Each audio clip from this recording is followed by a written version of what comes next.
स्वतःचं घर बांधण्याचा विचार करताय? मग तुमच्यासाठी एक खूप मोठी आणि आनंदाची बातमी आहे।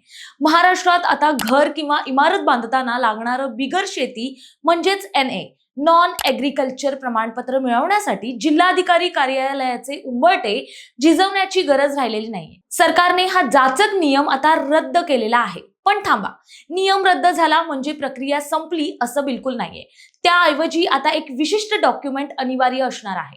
हे डॉक्युमेंट कोणतं, ते कसं मिळवायचं आणि यामुळे तुमचा होणारा फायदा कसा, थोडक्यात सांगते। आधीची पद्धत काय होती पाहूया। आधी आपल्याला नगर रचना विभागाकडून घराचा नकाशा मंजूर करून घ्यावा लागायचा आणि त्यानंतर पुन्हा NA परवानगीसाठी जिल्हाधिकारी कार्यालयात वेगळा अर्ज करावा लागायचा।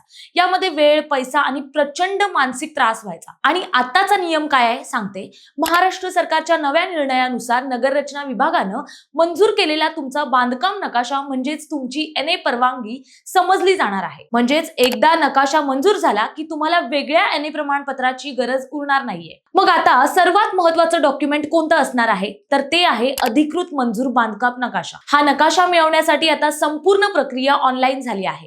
आता ही प्रक्रिया पूर्ण कशी कराल पाहूया। पहिलं म्हणजे तुम्हाला किंवा तुमच्या आर्किटेक्टला महावास्तू BPMS पोर्टलवर नोंदणी करावी लागेल।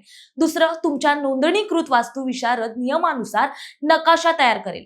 तिसरं म्हणजे यासाठी तुम्हाला 7/12 उतारा, प्रॉपर्टी कार्ड, भूमी अभिलेखचा मोजणी नकाशा आणि चालू वर्षाची कर पावती जोडावी लागेल। आणि चौथं, सर्व कागदपत्रांची पडताळणी झाल्यावर तुम्हाला डिजिटल स्वाक्षरी असलेला नकाशा मिळेल। या निर्णयामुळे सामान्यांचे नक्की काय फायदे होतील तेही पाहूयात। जिल्हाधिकारी कार्यालयाचे हेलपाटे वाचणार आहेत। सर्व प्रक्रिया ऑनलाईन असल्यामुळे भ्रष्टाचाराला आळा बसणार आहे। बँकांकडून गृह कर्ज घेताना आता मंजुरी लवकर मिळेल, कारण नकाशा म्हणजेच आता तुमची NA परवानगी आहे। तर मित्रांनो, जर तुम्ही आता नवीन बांधकाम करणार असाल तर तातडीनं आपल्या आर्किटेक्टशी संपर्क साधा आणि तुमचा नकाशा अधिकृतपणे मंजूर करून घ्या। हा व्हिडिओ तुमच्या त्या मित्रांना नक्की शेअर करा जे स्वतःचं घर बांधण्याचं स्वप्न पाहत आहेत। अशाच महत्त्वाच्या अपडेट्ससाठी प्रहार न्यूज लाईन चॅनलला सबस्क्राईब करायला विसरू नका। धन्यवाद।